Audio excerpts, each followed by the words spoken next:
When I realized I was replaceable, it wasn't in a meeting, and it sure wasn't in an email. It was in the silence. After I gave everything, they needed me. That's just what it was. I showed up early. I stayed late. I skipped meals. I skipped breaks. I covered the on-call shifts. I covered for coworkers. And more importantly, I covered for the system that was broken. I was considered to be the reliable one, the person that was the team player, the person that they knew that they could count on no matter what. And yet I still wasn't seen. Not exactly, not really. They counted on me, yeah, sure, but they never valued me. And that moment right there, that was the moment that I had my wake up call. And if you're new here, my name is Naisha Nicole. And if you've seen my face before, you know that we are 100% locked in, and this is a channel of honesty. So welcome back.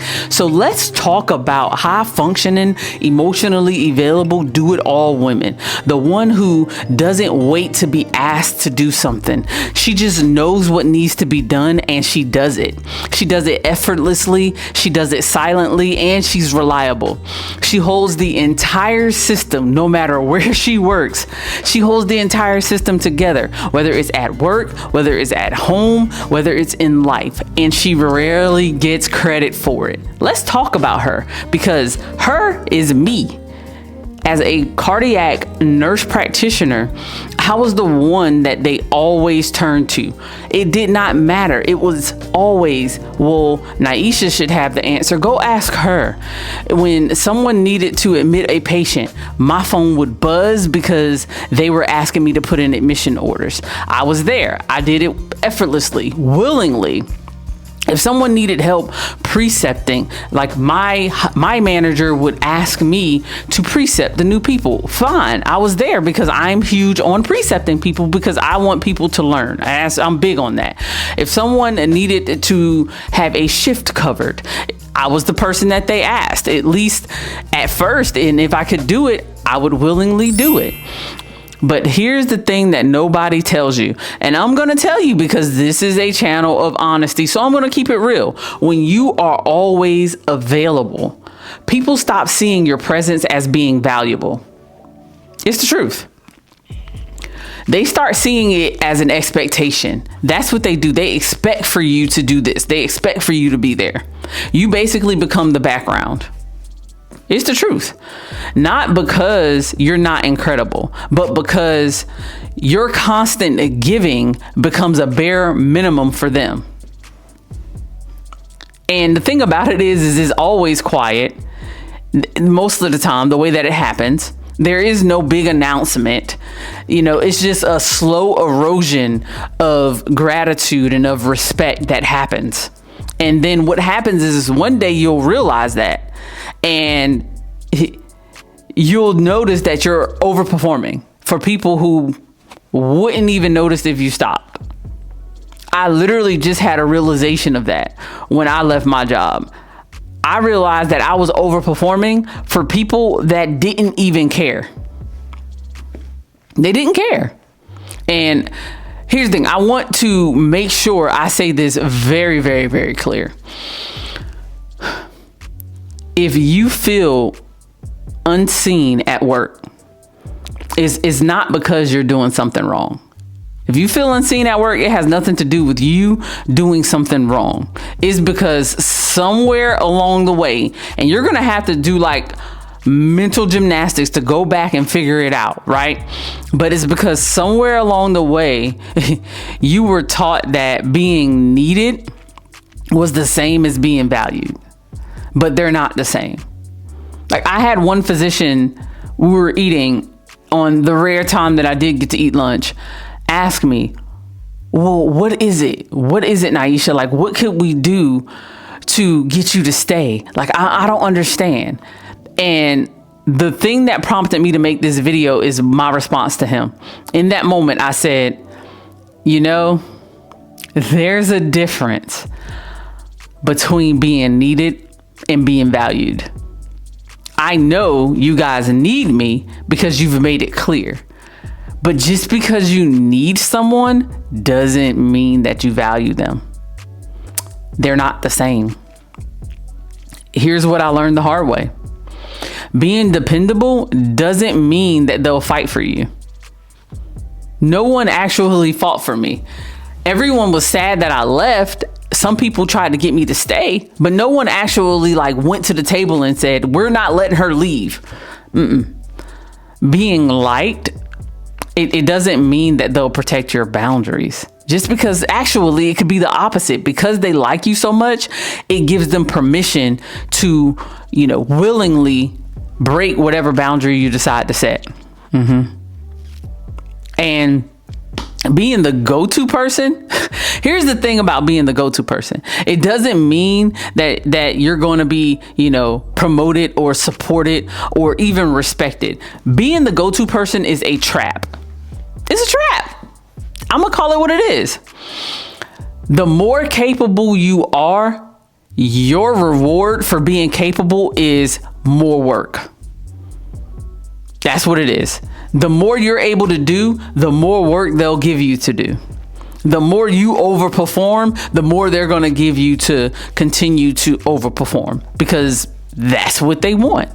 And in fact, the more invisible you'll become, because they will be so used to you overperforming that becomes your standard, because they start depending on your competence while basically disrespecting, your capacity. They don't care about that.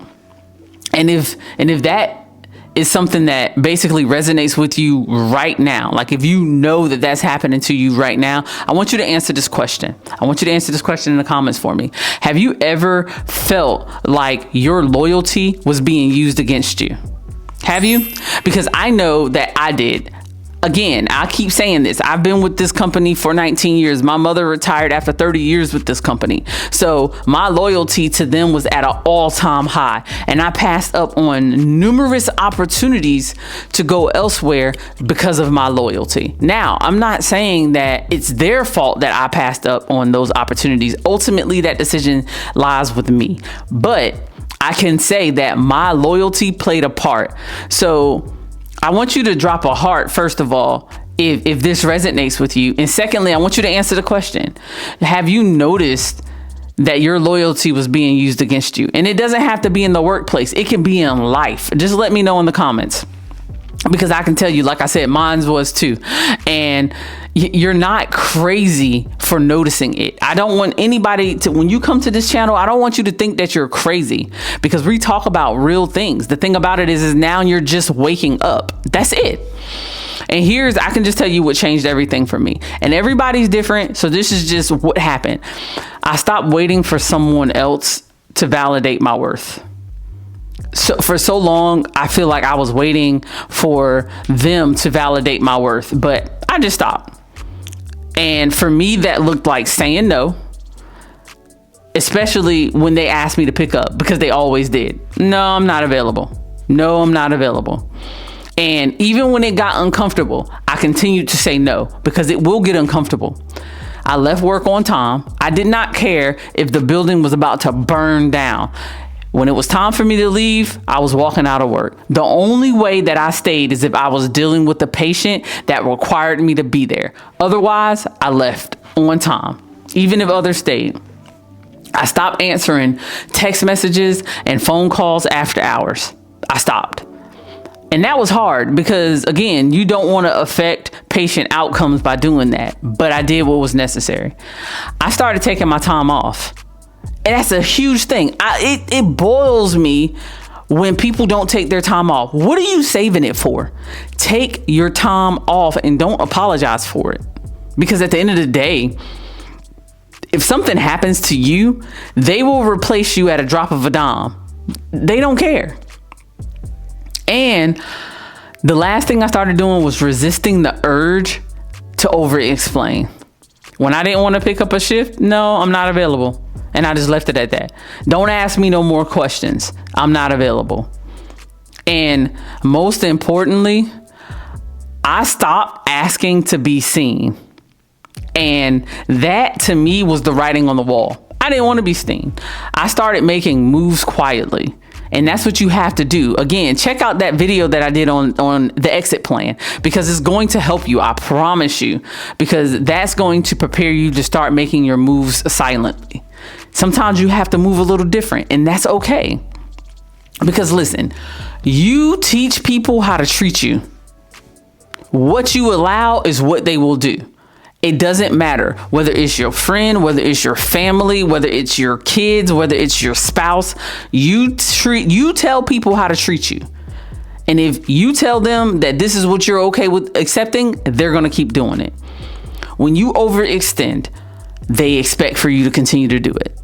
When you self-sacrifice, that's an expectation that creates normalization of that. They normalize you self-sacrificing.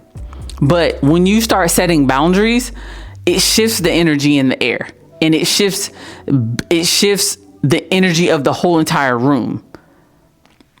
And I had to learn. My exhaustion wasn't noticeable to them because I normalized it. It had nothing to do with them. I normalized my exhaustion by allowing them to. And the way to stop that cycle, for me personally, was to exit. But for you, it may be setting boundaries. And if you do need help with setting boundaries, I have a boundary guide that I created. Is 7 ways to restore your peace, power, and presence, or reset your peace, power, and presence. And I'll put it down in the description for you to check it out. But yeah, I had to learn, and it took small steps. It was a 2-year process for me. So it wasn't like I just woke up all of a sudden and I was learning.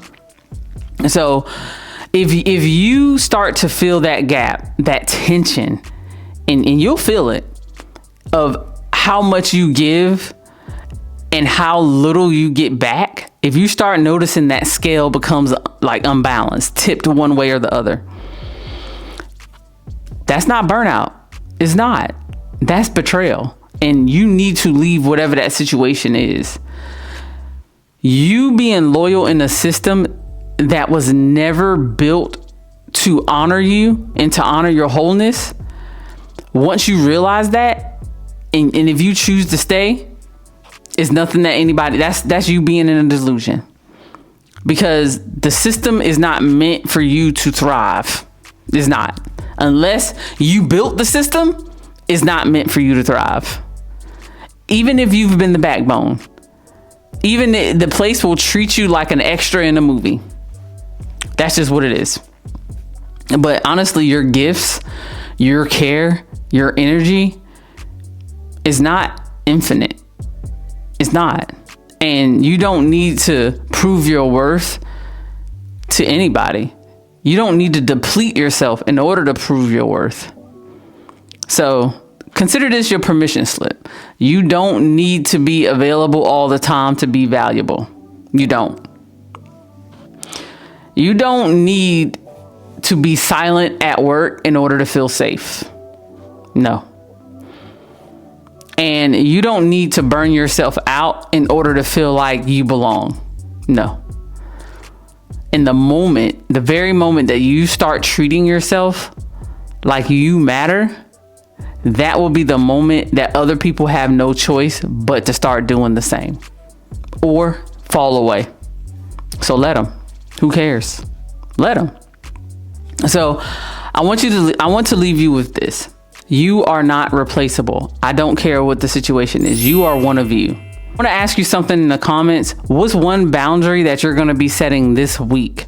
And it's just for you, not for anybody else. This is a boundary that you're going to set this week for you alone. I want you to let me know in the comments. And I appreciate each and every last one of you. And if you made it to the end of this video again, go ahead and subscribe because you know you want to. I appreciate each and every last one of my subscribers. I truly, truly, truly do. I'll catch you in the next video. My name is Naisha Nicole. Peace.